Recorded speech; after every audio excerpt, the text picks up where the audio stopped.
At the front desk and do not wander off. I don't want our guests spending an eternity waiting for you to serve them. Wait, Basil, what are you doing? Well, no wonder our plants kept dying off. Basil, you don't need to water that plant. It's fake! Yes, Mr. Clifford, I will not move from desk.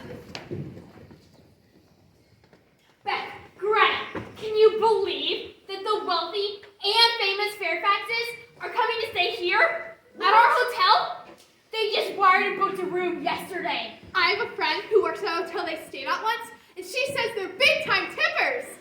It says here, the wealthy Mrs. Fairfax is bringing her $1 million necklace for her American Dynasty collection. Can you imagine wearing $1 million around your neck? Nope. I can't wait to see it. Let's see that. Oh, hello, miss. How can I help you? Yes, I'd like a small, modest room for the weekend, please. A modest room? I not understand. Inexpensive and cheap. I'd like a small, modest room. Oh, yes, I understand now. Please the sign name here.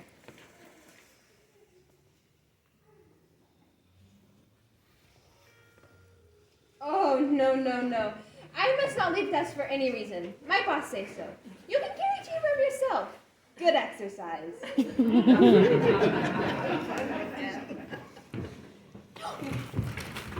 Hey, Basil, who was that woman that just passed me in the hallway?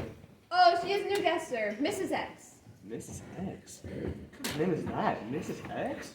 Wait a minute, let me see that. Oh, I just tell her to sign name and she sign X. So I call her Mrs. X. How odd. Wait a minute, Basil, why didn't you show her to her room and help her with her suitcase? I follow your orders. What orders? You told me not to leave desk. I meant... Never mind what I meant. Miss White, Miss Morgan, Miss Crawford, have you not finished cleaning here yet? Our weekend guests are expected to arrive any time now, and I don't want you hovering around with feather dusters. Clean somewhere else, clean this later.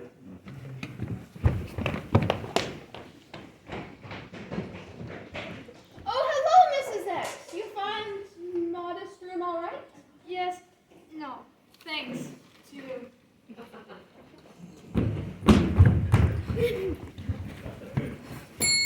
Appointment guests this morning, and you all are clogging the lobby. See, Patricia, look at his attitude. We shouldn't have come. Are we not important to you, Mr. Clifford? Why just the other day did you mention how much you enjoyed having our tours originate at your hotel? You said it brought you more business. Oh, so sorry, Kathy. I'm just a little on edge because we're expecting the Fairfaxes at our hotel this morning. Fairfaxes? As in the wealthy Edward and his lovely wife Blanche from the States? Yes, those Fairfaxes. So, if you wouldn't mind, please finish your touring preparations quickly and move along. Onto the bus again.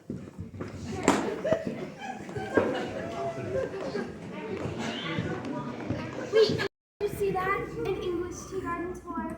Wouldn't that be delightful? I wonder if it's on for daily. We'll have to try it out while we're here. What do you think? Albert! Ingrid, are these all of our suitcases, dear? Let me see. No, there are two in the taxi, but we can get the driver to bring those in. Excuse me. Young lady, do you have a room ready for the Brighthams? Excuse me, what did you say? The Brighthams from Fairfax. We made a reservation several weeks ago. Oh, yes, Fairfax.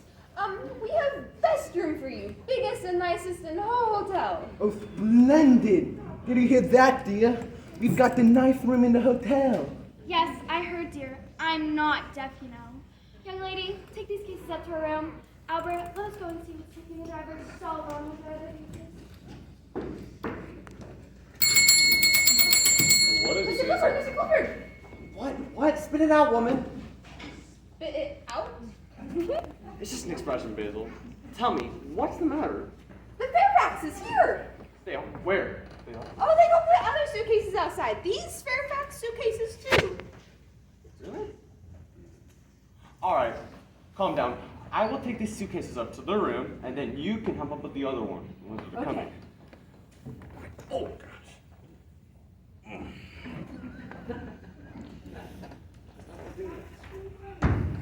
Imagine the gall of that driver to refuse carrying the last two cases. I'm glad you didn't tip him. Albert! Come on!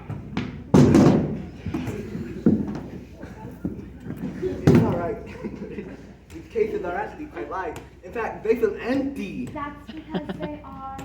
I always like to pick up a few things while on vacation, and I don't usually have room for them. Oh, of course. Mrs. Fairfax, please to sign here. I'm not Miss Fairfax. I'm Miss Brightham. We're Albert and Ingrid Brightham from Fairfax. Mr. and Mrs. Brightham, I presume. Yes, we reserved a room. You guys reserved a room several weeks ago, if I remember correctly. Allow me to show you your room. We have one at the back, next to the kitchen, with a lovely view of the swamp. Thank you, sir. Basil here tells us it's the very best room you have. Yes, of course it is. Please follow me. Well, Why did I say with just now? no. I hope not. I sent her to get some fresh flowers for the Fairfax room half an hour ago, and she still hasn't taken care of it. Henry, don't worry so much. You'll give yourself heart failure. By the way, has that English tea garden tour left yet? I wanted to catch up with the bus driver.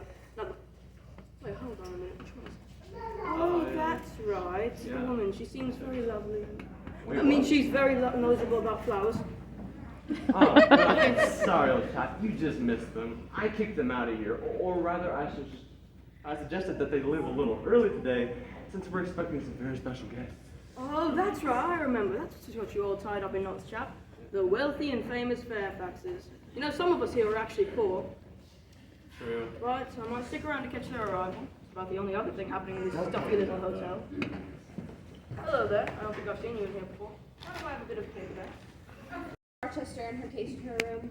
Yes, of course, Basil. With me. Wait, Basil, wait, that's your job! You take Miss Rochester and her suitcase to her room. No. You insist. I stay here. Basil, I said that earlier. Now I'm saying, please leave the desk and show Miss Rochester to her room. But Mr. Clifford, you say. Oh, it'll be no trouble at all.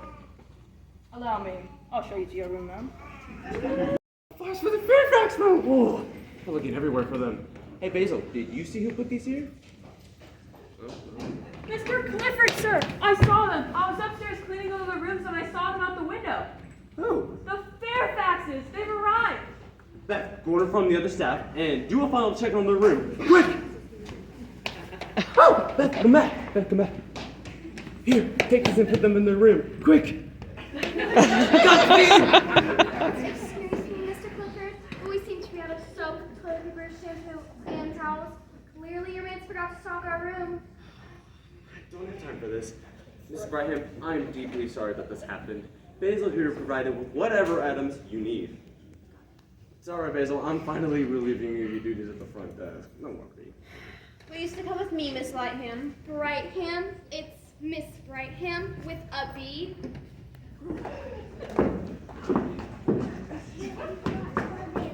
Mr. and Mrs. Fairfax, I am so happy for your safe arrival. We are delighted to have you stay with us here at Shady Acres. I assure you that you've chosen the right place to stay for the peace, quiet, and anonymity that you so earnestly seek. Please come with me to the front desk and sign your guest register, which I already see you here. I'll bring forward my staff to go and collect your suitcases. Right. Nope, sorry. It's gonna get right over. I almost have one of my staff.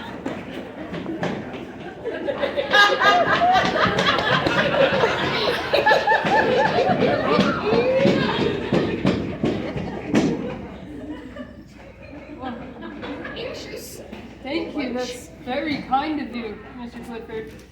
We've been seeking a quiet weekend away from it all, haven't we, Blanche? Yes, dear. Who would want to go to London where we could see fabulous shows and attend glorious parties when we could stay here in this little hole-in-the-wall hotel in the middle of nowhere? Please don't mind Blanche. She gets a little tired when she travels. She'll feel better after a little rest. Yes, of course. I understand.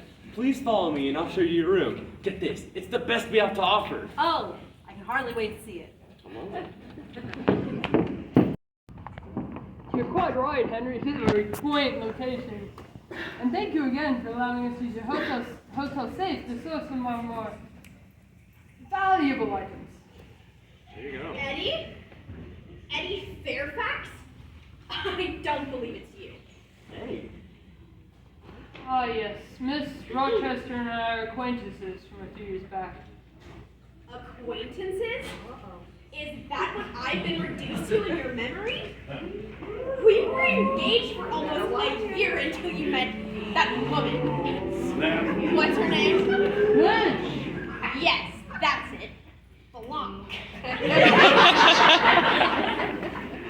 You see, gentlemen, Mr. Fairfax and I were in love and engaged to be married, but I was not from a family with money.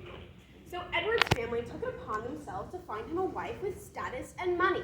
And I, as they say, was history. Audrey, it wasn't quite like that. Anyways, it's all water under the bridge. I've moved on with my life. Would you like to go for a walk, Mr. Larson? Well, I'd be delighted to. Your loss.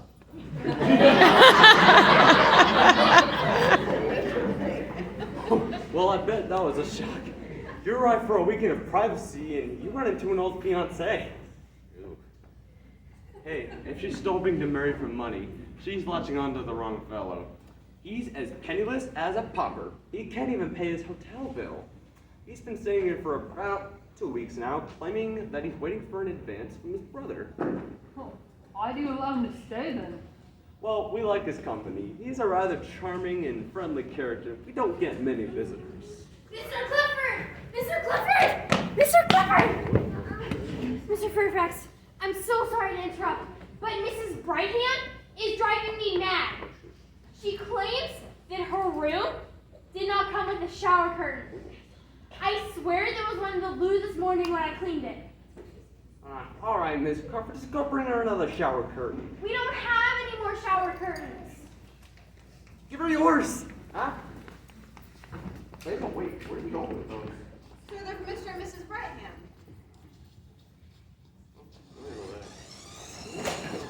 Come here, little mousie. I don't want to hurt you. I only want to make you an appetizer for tonight's dinner.